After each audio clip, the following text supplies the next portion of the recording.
You're listening to After the Review. After the review. After review, the ruling on the field is confirmed. What's up, ladies and gentlemen? We are back here for week 7 of Backyard Bookies.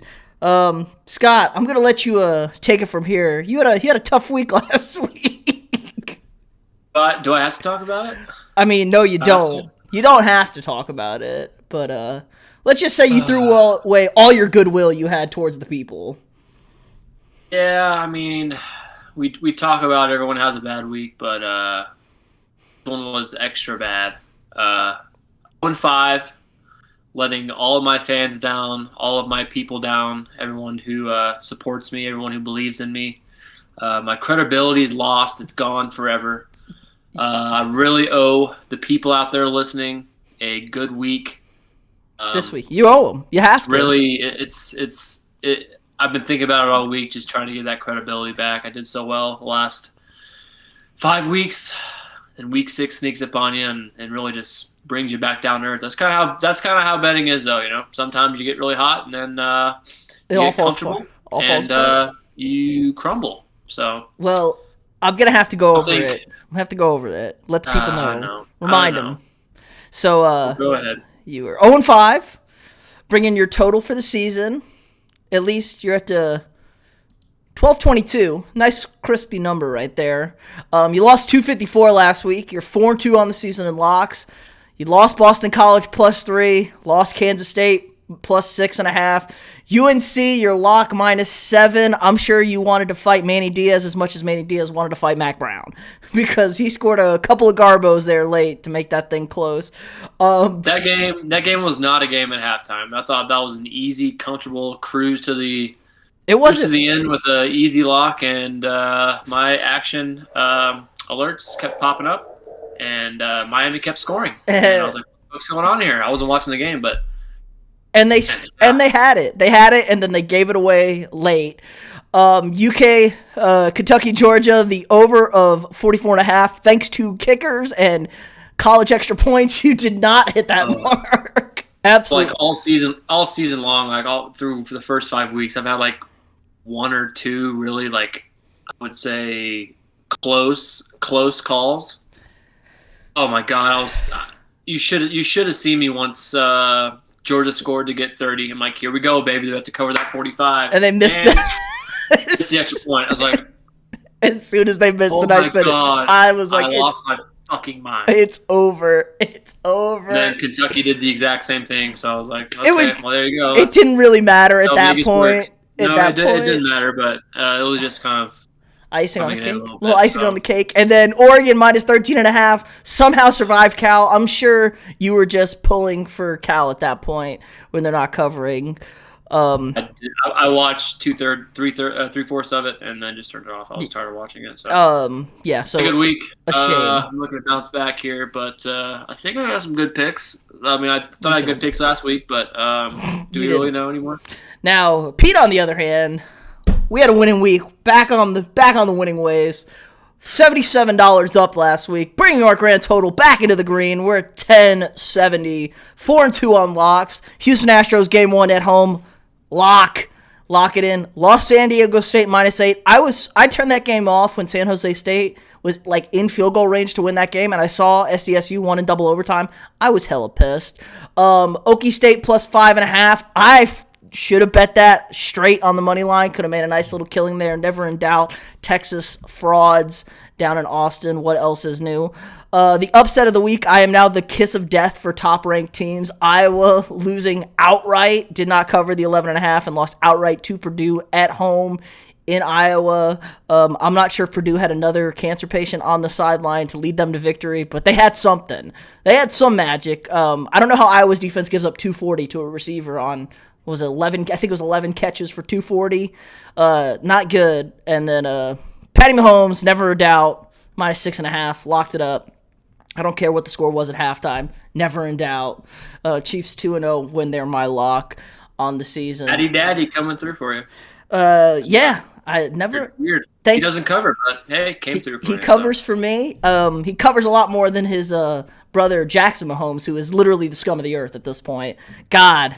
help that child if you saw. Yeah, that apology was the worst, probably the most bullshit apology I've ever heard. There was a literal chains guarding the memorial. You had to go under the chains or over the chains to get into it. I don't know what Patrick and his family are doing, but Patrick might need to get his. I wouldn't let him come to another game, honestly. If that was my brother, get the hell out of here. Not coming to another game, and keep my wife off of Twitter because she's also got Twitter fingers like Kevin Durant. How many? I'm sure he lost like hundreds and thousands of followers. I don't know. The kiddies are into that stuff. Who the hell knows? These Zoomers have no respect for anything. So. True. Yeah, that could have been it. I don't know if you saw the meme where they would edit it. It was the Jackson Mahomes apology, and halfway through, and it was and Castellanos drives it deep into left field, and that's going to be a 4-0 lead for the Reds. Just in the middle of the apology, great little, great meme from that one. So, all right, let's get into it. No. Give it into it, Scott. What do you got for us? Your first pick, little bit of redemption, I imagine. All right, yeah, a little bit. I don't really love this game. I probably won't be watching it either, but it's a matchup of two Pac-12 teams. Pretty horrible Pac-12 teams. Is it after dark? It is before dark. Well, it's at dark. It's not after dark. It's during the dark. I can guess this game. I'm pretty sure I know what game it is. Does it have to do with a certain team in the desert? Huskies and the Arizona Wildcats. I looked at this game all over the place. I looked at this game. Yeah, over-under is 46.5. Washington is a 17.5 point favorite, which is astonishing. Teams are pretty horrible. Arizona is especially horrible. Hey, Kevin Sumlin. He built a great team down there in the desert. Kevin Sumlin. The Sum Dog is just not doing it down there right now. They've lost some pretty brutal games, but the big thing for me, they got shut out by Colorado. They got UCLA. They're 0-6. They're horrible. They're horrible. They're 0-6, and they haven't covered. They've covered one game against Oregon, but they were 29-point dogs. So that's a lot of points to try and cover there. In this case, they're not playing Oregon. They're playing Washington, and they're getting 17.5. I like that 17.5 spread because they're at home. It's a touchdown and a few points. Touchdown and a field goal, plus a little more. Hopefully they keep it a little close because both teams are absolute dog shit. Looking at the spread totals right now, Washington is getting 62% of the bets. It doesn't really tell me too much. Totals looking like the unders for the most of the money right now, but really just because Arizona's at home, getting 17.5. As we'll throw it on there. All right.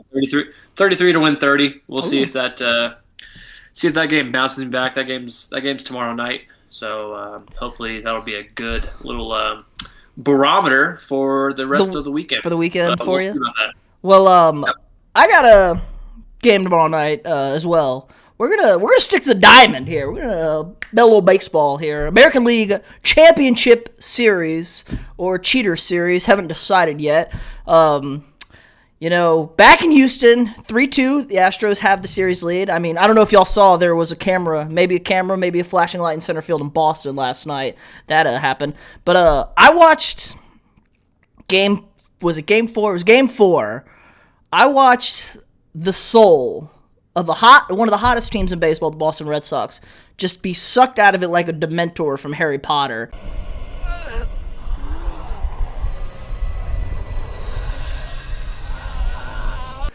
In that 9th inning by the Houston Astros. And 2 outs, and, All of them were 2 outs. Castro got a single.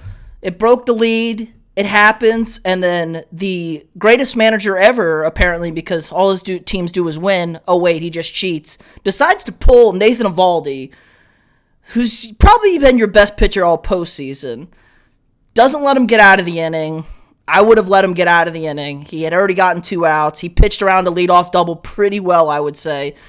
And the floodgates open, and they put up a 7 spot, I believe, in the 9th. Yep, and then they did it again yesterday. Another close game. Put up a crooked number, I believe, in the 7th. Maybe the 8th. They put up 6 again. It's ugly, and I'm getting a good number here. This number's been moving all over the place because we have Evaldi. The starters were announced. It's a rematch of Game 2, which Boston won. Boston put up 8 off of Garcia in the first and the second.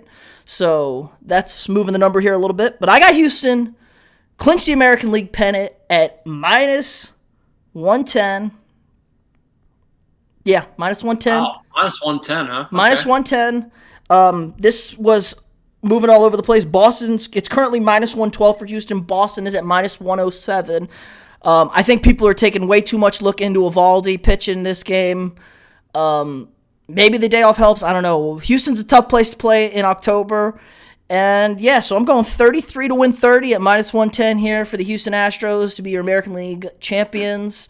And if they lose this game, I would double down and guarantee them because Boston is not winning 2 games in Houston. So if I do end up losing Game 6 on Friday, I would guarantee Game 7 on Saturday in Houston. No way Boston's winning 2 games in Houston. Not happening. This thing is done. So, yeah, that's me. Sticking to baseball. Astros did it for me last Friday. They're going to do it for me again this Friday.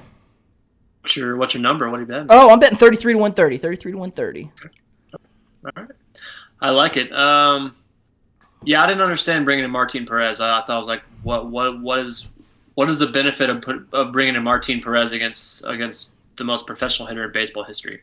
The heart of the order. Heart of the order coming on. I know it's a lefty-lefty matchup, cool, but that doesn't matter sometimes. And you get to the playoffs, there's a lot of momentum shifts. Martin Perez is not going to do it for you. I don't really care who you are. Nathan Eovaldi's going to do it for you if somebody's going to do it for you. Keep Nathan Eovaldi in there and let him get it done. Because one run I didn't get that whatsoever. One run is very manageable against whoever Houston throws out there in the bottom half. Very manageable with the Boston offense. And the pitch before was a strike. That was called a ball. It was. It was called a ball. There's that. But the umpire was was it Las Diaz behind the plate? All over the place in Game 4. It was a questionable night. It was pretty bad, but I like your pick. Cool. So number 2, so we're going to the Big 12 now. Ooh. Interesting line here. Very interesting line. We picked a game in Ames before. Oh, I also have this game. Oklahoma State and Iowa State. Oklahoma State's number 7 in the nation. Interesting that they are that high. I know they're undefeated, but what do you mean? Impressed. They beat the greatest team in the state of Texas last weekend. And I mean, that's a powerhouse, and also they beat last weekend after being down two touchdowns. Powerhouse. Sure, I guess, yeah. I mean, so they're going to Ames. I don't really think Iowa State's that good. I mean, they lost a game against Iowa, which maybe Iowa isn't that good either. Who knows? And they lost to Baylor in a close one. Lost Baylor's by not 2. bad. And Baylor's a good squad too. So they are a good team. Maybe not as good as I think they are. Maybe they're better than I think they are. I don't really know. But they are playing at home. They're getting 7 points. Oklahoma State is getting 7 points. Just for the fact that the number 7 team in the nation is getting points. Ames is a tough place to play, but it's a 1:30 game on a Saturday. Nothing crazy. I'll take the point. I'll take the points. I'll take the +7 Oklahoma State. I just looking at the spreads here. The betting percentage, 67% on Oklahoma State. I think they're mostly getting most of the.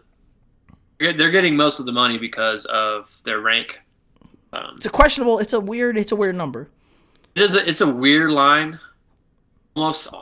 Really, you would probably a touchdown dog. See, now I'm second guessing myself. Don't. What are you betting on this game? This is such a weird line that you expect Oklahoma State to be the favorite. Out at home, I get that. Fuck it, I'm going Iowa State -7 because that makes no sense to me whatsoever. I'm switching it up. I'm flipping right now. Iowa State -7 at home. Yeah, looking at this right now makes no sense whatsoever. You did this before. And last time this happened, twice. It made no sense to me whatsoever. I think it hit. Did the Clemson? No, it was a Clemson game. Clemson did not hit. Whatever. Clemson's fucking weird. I don't give a shit, but that's whatever. We're gonna go ahead and flip.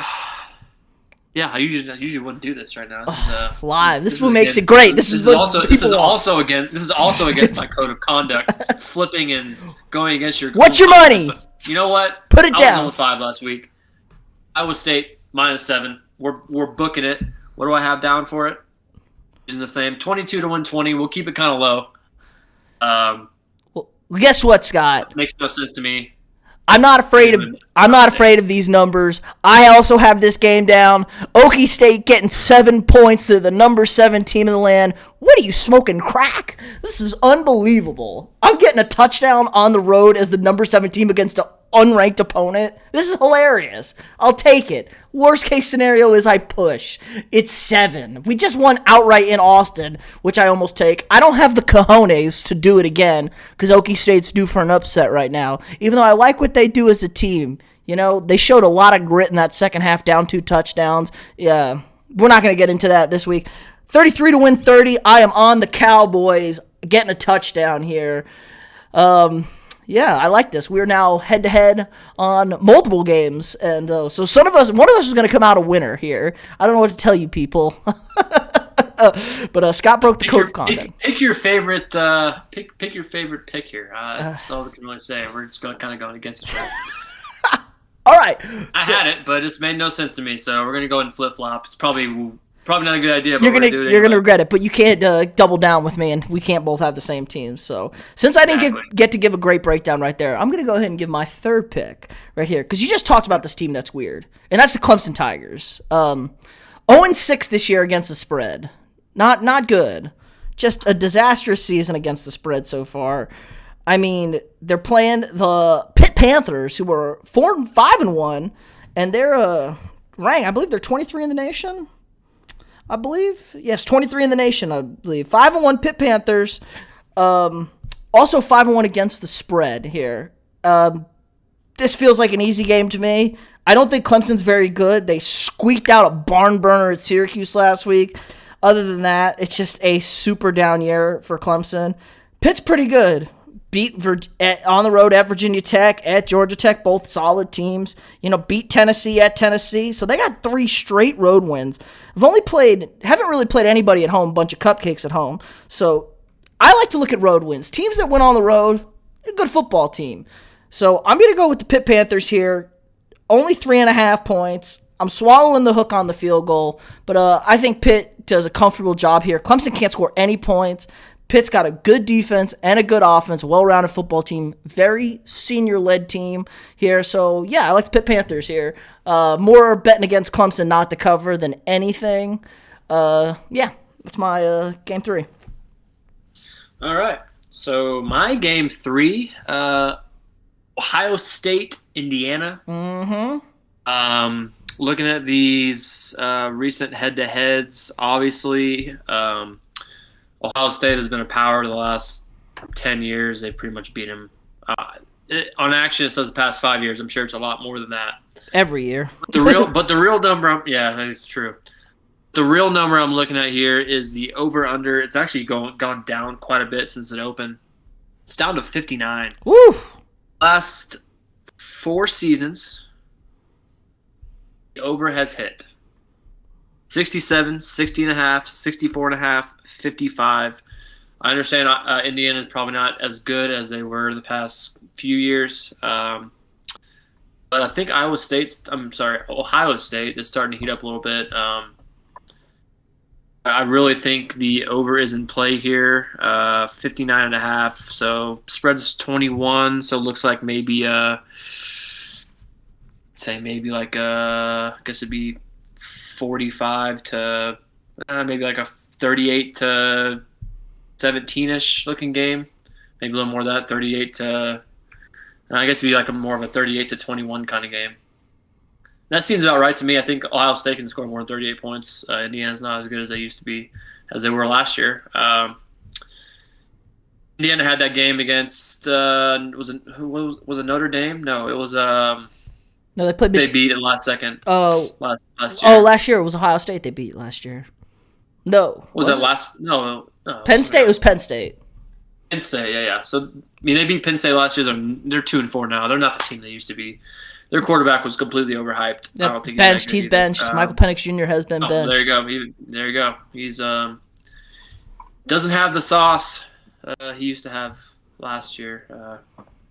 So 59 points. I'm going to go ahead and take the over. I just like the number. I don't really like the teams. I think Ohio State can score. Indiana doesn't have the sauce, but we're gonna hope they score at least 3 touchdowns against probably not a very good Ohio State defense this year. So over 59 and a half. Actually they're not bad defense. I take that back. They're pretty good. But anywho, we're gonna go. I don't know what. You're breaking We're still taking the over. You're breaking We're still taking the motto of our podcast. After an 0-5 week, I'm second guessing everything I'm looking at. So it's not good. I don't know anymore. He doesn't know. Tough one. He's lost his 44 to win 40. Take the over 59. Hopefully that one can hit. You're demoralized here. Let's stay in the let's put a pin in that Ohio State game maybe and think about that for a second. But we're gonna stay here in the state of Ohio, and I'm talking Ohio Bobcat football. Shout out Ohio Bobcat football. Shout out to Meg. You know who you are. Ohio State's quarterback threw for 7 touchdowns last week, and they only scored like 28 points or 35 points or some shit like that. Every touchdown they scored, he threw. It was crazy. I was shook when I saw this number. They got the Kent State Golden Flash coming into town. Line here is 66.5 over under. And what's the rule of this podcast? Life's too short to lose money on the over. We're betting the under here.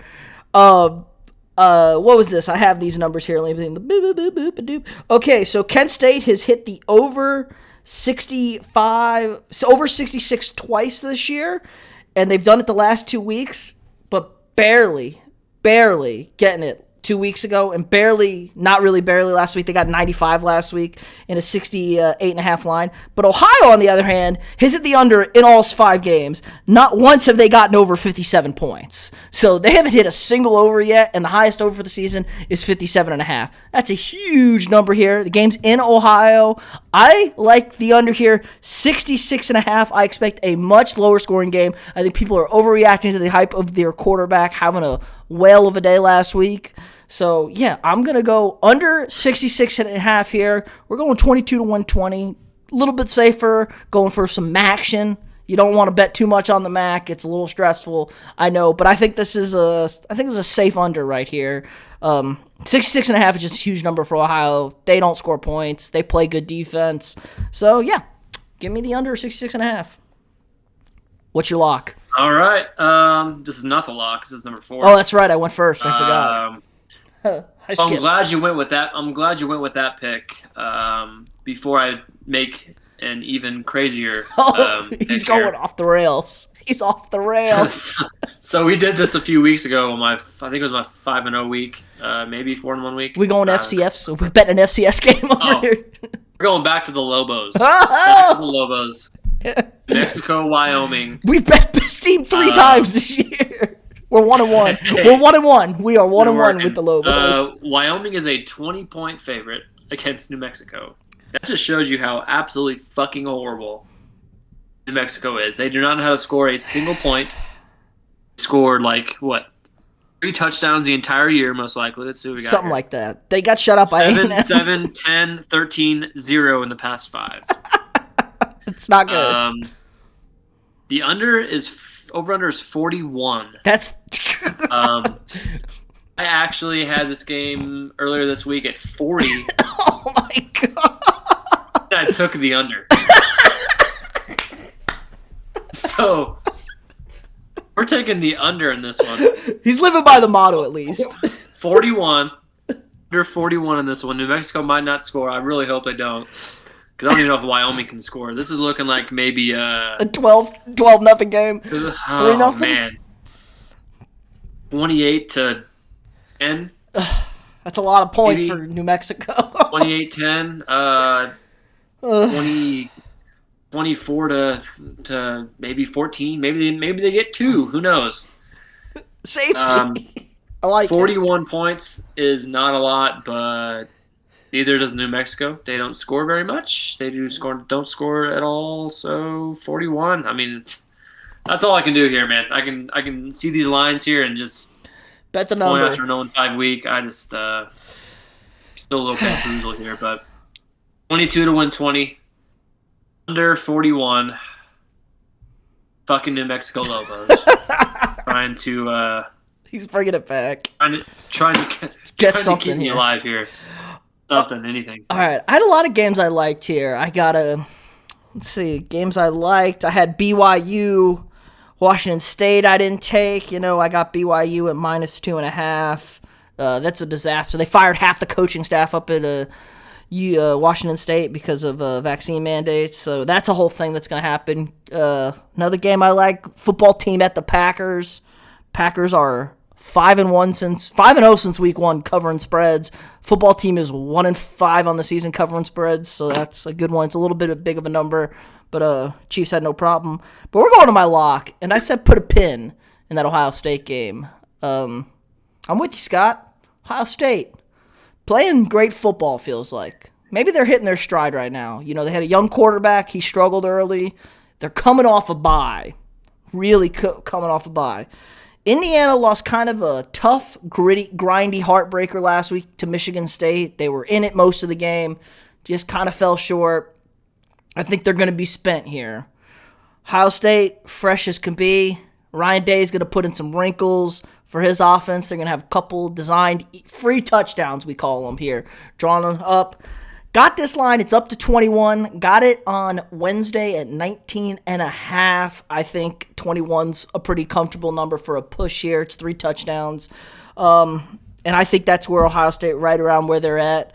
They're on the road. That's the only thing hesitant. 88% of the bets on it. I can't see the money on it. I think it's comfortable. Indiana's 1-5 against the spread this year. They're playing a backup/third string quarterback. They don't know who to go with or what to do. Indiana doesn't score points. Like I said, Ohio State does nothing but score points. Hung up 52 against Rutgers, who I don't think is a bad football team. Hung up 66 against Maryland, who was ranked 2 weeks ago before the bye. Their worst game was Oregon, and they scored 28 points. And Oregon kind of punched them in the mouth, and Oregon's got a good defense. That happens. But 3 weeks in a row, 41, 4 weeks in a row, 41, 59, 52, 66. These are massive numbers. Indiana can't keep up with those numbers. I'm taking the Buckeyes as my lock of the week, 19.5, 100 to win 90. It's funny. So you actually just mentioned my lock. It's a great segue. BYU Washington State. There we go. Come back to that one. This is a very good game. You pretty much already covered the reason why. I got this game at 4. BYU -4. They are still a good number in Washington, but it's hard to play football without a coaching staff. Half of them. Very difficult. Not just the head coach. We're talking about half the staff. Everybody. They fired everybody. 4 points. I think they can probably get 4 points done. Like I've said, Jaron Hall's a pretty good quarterback. You love BYU, even though they just got smacked by Baylor. True, I do, but I think you're a little bit of a homer. Not gonna lie. No, I just like watching Jaron Hall his first couple games. He's kind of tailed off a little bit, but surprised no Matt Corral bet yet. That's true. I haven't really touched Matt Corral in a while. I guess that big over game, but Jaron Hall's a good quarterback. Washington State has no coaching staff. 4 points. I'm sure they can score well with no coaching staff. We're gonna go BYU -4, 100 to win 91. Of course, I go with the Utah team. Why wouldn't I? At this point, I pretty much pick one every week. So I think this is a good pick. Might as well mix one in right now. Hopefully, they come through for me. I'm not a big BYU fan. I'm just. Are you a little nervous? We saw what the Raiders did without John Gruden. They put the hurt on the Broncos. Are you a little nervous? Yeah, but they're also professional football players and not a bunch of snot-nosed kids. I think even Urban Meyer got a win. After his team pretty much hey, Urban can coach. What do you mean? Didn't respect him whatsoever after the shit he went through. But they went to a new country. He even got a win. They went to a new country. It didn't happen. It's a whole new thing. The two Florida teams went to another country to play each other. That was just makes a lot of sense. What are we doing? Yeah, what are we doing here? But A little different when you lose 4 coaches in college without a bunch of professional football players, and the team that has a big coaching staff, the full coaching staff, is a 4-point favorite. I mean, you just almost have to take it. I actually like to see what 84% of the bets are on BYU. That's a little scary, but I think it's for a reason. Don't be afraid. It's for a reason. I'm not too afraid about this one. Hopefully it comes through for me, please. He needs it. This man's desperate. I need something. Look at him. He's desperate. 18-12 is a good record, but what have you done for me lately? All right. All that matters. All right, let's go to BYU -4. Let's go to some head-to-head games. How'd you do in head-to-head last week? I went 2-1. I knew that. I don't even remember. He doesn't even remember. Not yet. He was picking. Not yet. But all right. I was down. I was. He was depressed. I was a man. I was a man down. I just want to keep kicking you when you're down. Basketball started this week. Nobody touched any basketball games, so we're going to touch it on the head-to-head to make sure we don't leave it out. Friday night, primetime game, Suns at the Lakers. It's the geriatric parade, the old man crew of the Lakers. I'm not sure half our audience was alive when the Lakers players were drafted. Don't think so. How many players on their team didn't go to college? All of them, I think. Wait, 3 or 4? Rondo is the most college educated. 1 year or a couple years in Kentucky, I believe. So Rondo is your scholar of the team right there. I mean, Westbrook went to college for 3 years. I guess Melo went to college too. I guess I was just thinking LeBron and Melo, but I guess Melo. Yeah. AD technically went for 1 year. True. Guess you count that. But yeah, no, Dwight didn't go either. So there you go. There's 3 guys that didn't go to college. Yeah. These 2. Yeah. All right. So Lakers Suns. Lakers point favorite here at home. Both teams 0-1, I believe. I don't remember Suns. I know the Lakers lost to Golden State on opening night, but yeah, I'm gonna take the Lakers at home here to get a win here. I think the old men are gonna beat up on Chris Paul. They're gonna have a nice little cane race. You know, maybe some walkers down there. It's gonna look like some YMCA basketball. But I did like what I saw from the Lakers in Game 1, even though they did lose. I mean, the Warriors are back. They got Clay back. The Warriors are back. So nothing to be ashamed of losing that game. I have the exact same thing. I know they had a bad game against the Warriors a few nights ago, opening day. I mean, when you have a bunch of guys with that kind of ego on the same team, when you have a guy, LeBron, Melo, you got to figure it out a little bit. LeBron, AD, Melo, especially Russell Westbrook on that team as well. When you have all those guys that want the ball, it takes time.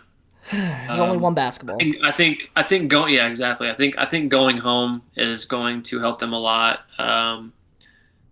From a big crowd, kind of amp them up a little bit. Maybe Russell will have a big game. I don't know, but I hate Russell Westbrook to begin with. But hopefully he has a good game. But I'm a big fan of him. 1-point favorites. I think I'll take that at home. Yeah, I just know they had a bad game, but I think they'll recover from that. And I think at least midway through the season, they'll be probably one of the teams to beat in the West for sure. Always got to think they are. All right, we got a great college rivalry game we're picking this week. Battle of the Jeweled Shillelagh. I don't even know what a shillelagh is. I'm just kidding. It is a war club. I know that. It's a pretty good trophy. It's got rubies and emeralds in it for USC and Notre Dame. Game is in October, so that means it is in South Bend, Indiana. USC kind of down, man. They're down bad. They're 3-3. They fired their head coach. And, yeah, they're down bad. Notre Dame staying afloat after, they suffered that one loss, kind of put them out of the playoff contention. But they're still ranked 13. 7 points at home here. I'm going to take the Trojans, I think, getting 7 on the road here. I know USC is down bad. Notre Dame just doesn't cover spreads, man. It's kind of a big number. It's a touchdown. They just don't cover spreads. They've been all over the place with their quarterback. Who the hell knows who's healthy, who's not? Yeah, rivalry games are always tough. Rivalry games are always close. So I like Notre Dame to win, but I do not like them to win by enough. I'm going to take the Trojans plus 7 here. You pretty much just take the words right out of my mouth, Pete. You really do. Sometimes, not all. I'll leave you speechless. I know. More times than not, but on this night you have. Rivalry games are always going to be close. I feel like I always pick a Michigan State Michigan game. I usually pick the underdog to cover. An Ohio State Michigan game. Usually pick the Ohio State always covers that game though. Ohio State always. I know, I'd still pick them though. Like the Iowa State game, I always pick the underdog to cover. And with this one, USC, I know, like you said, they're down bad, but getting 7 points, I think they realize this is a big game, probably one of the biggest games for them this year. Coming off a pretty embarrassing loss to your Utah Utes, who are actually on the rise here. You don't big discount comeback them. win last weekend against. I was out the game. I was at that game, so I did get to see. Was it a comeback? I don't know. It was a comeback. It was pretty close. It was a major. I guess it was a comeback at halftime. Yeah. They were down like 2-3 scores. I had some. There were some beverages. Involved. I don't remember. Herm forgot to play to win the game, so that's why it was a whole thing. Poor Arizona. You got to remember that every night. You got to play to win the football game. But tough loss against Utah. They're also coming off a bye, so I think USC plus the number. Rivalry game. Love it. Yeah. Love it.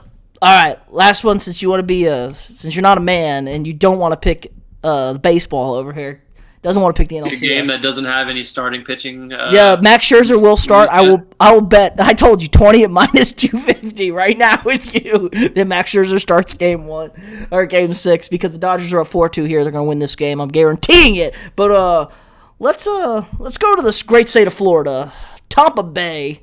Bucks are 5-1, playing great, and the young Justin Fields comes rolling into town with the Chicago Bears. Big number here, 12.5. It's not big enough.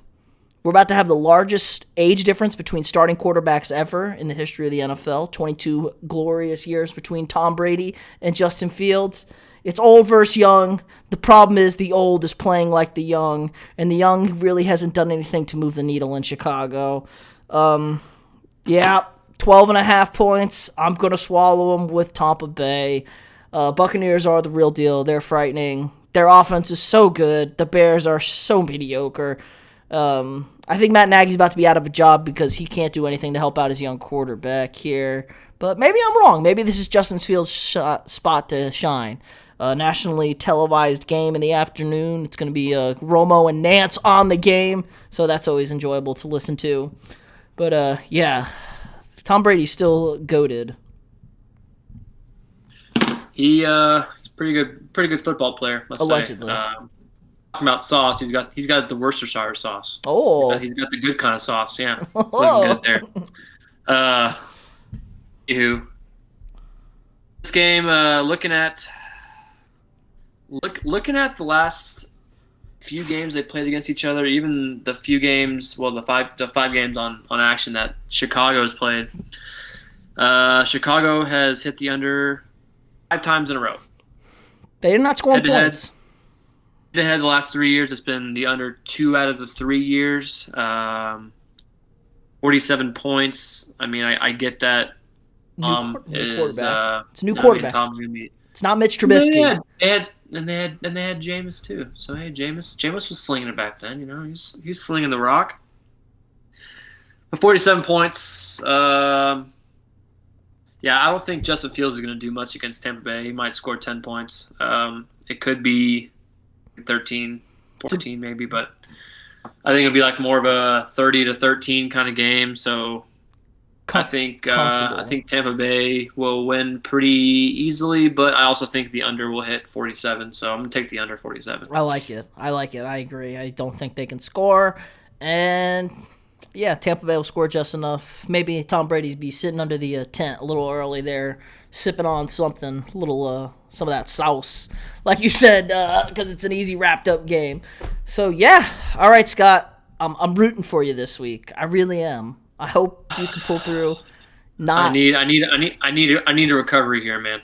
0-5 is not acceptable for myself, for the people that follow me, for the few that bet with me. It's not acceptable. It's not acceptable. So I'm taking this seriously. Like I said, we're gonna kick you off of this show. 0-5 can't happen again. Another 0-5, and you're getting kicked off this show. We're gonna go to a computer bot after this, and we're just gonna randomly pick games out of a hat.